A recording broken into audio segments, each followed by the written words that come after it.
Chapter 1: Spiritual Neglect. Once we clearly acknowledge the soul, we can learn to hear its cries. Dallas Willard.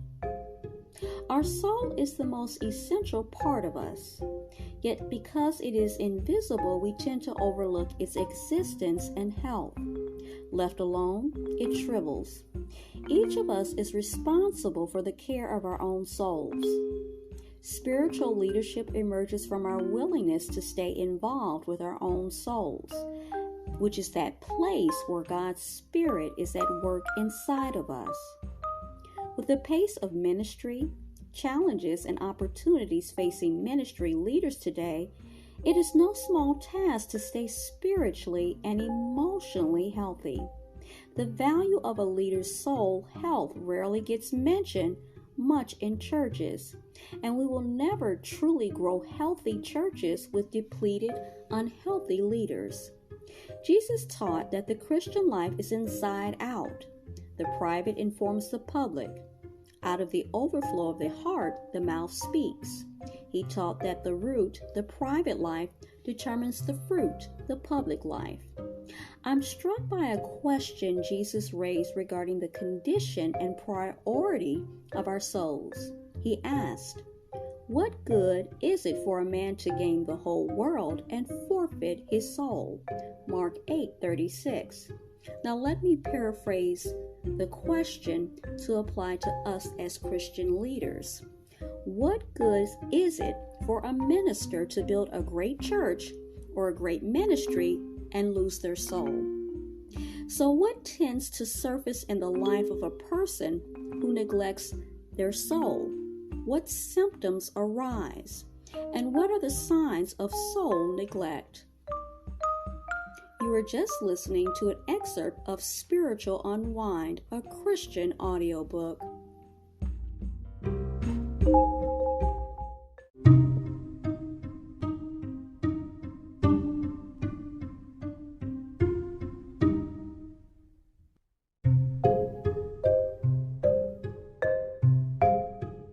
Today's topic is on spiritual neglect from throughgrace.com, and it was published September 27, 2017.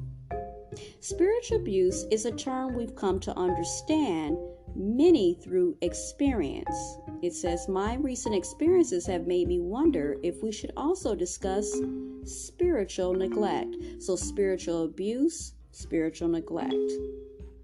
It goes on to say, "I found no articles about spiritual neglect and no discussions about its impact, but it is quite possible that it is as real and impactful to others as spiritual abuse, and perhaps even more widespread."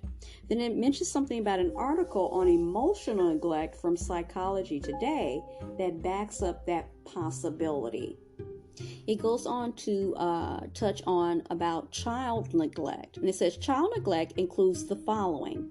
Neglect is frequently defined as the failure of a parent or other person with responsibility for the child to provide needed food, clothing, shelter, medical care, or supervision to the degree that the child's health, safety, and well-being are threatened with harm. Then it says approximately 25 states include failure to educate the child as required by law in their definition of neglect. Then it goes on to say emotional neglect of adults or children includes failing to provide emotional support that one should provide given one's relationship to the other, and emotional neglect includes neglectful omissions, that is, omitting to do things that tend to promote emotional well-being. So this is from Psychology Today. Following these definitions, spiritual neglect might be a church or religious leader's failure to provide for the spiritual well-being or spiritual growth of individuals, assuming that people go to church to find fellowship and community, enjoying a safe and peaceful place to share, as well as to learn about God and worship God.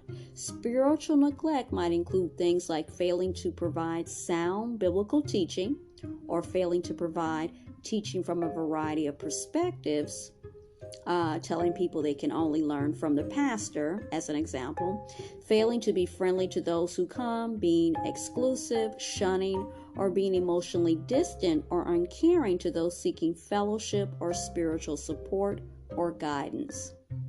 Now, biblical teaching includes strong teaching on loving each other, having mercy and compassion, being kind, patient, good, and gentle. People seeking a biblically oriented group of people would naturally expect these things to be displayed by the group and not to just certain people or at certain times. Makes sense. When that group fails to provide these characteristics that Jesus and later the apostles taught Christians should portray, it's as a form of spiritual neglect may take place. You may read some things about spiritual abuse and think, nothing this bad ever happened to me. Please remember that no matter what anyone else's story, you also have a story.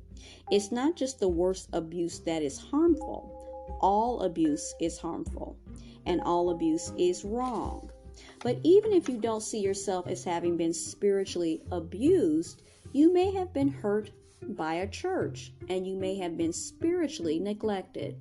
Neglect is also very harmful, and it is also equally wrong. Then it goes on to ask this: have you faced or witnessed spiritual neglect? Could you add to the description above or share your story? There are people willing to listen, and I would welcome your input. So this is through grace.com. It looks like she is on all social media platforms, Facebook, Twitter, and YouTube, and Pinterest. And it says that she was raised in a somewhat unhealthy church group. And it gives her her story in her walk of faith.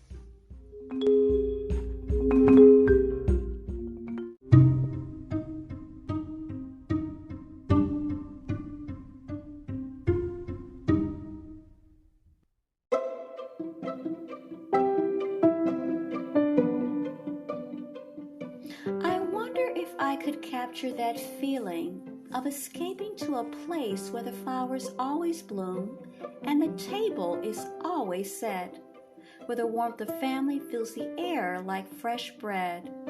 But then I realized it's already here. This is home. Feel at home with the cozy colored palette from Cozy Home Dreams.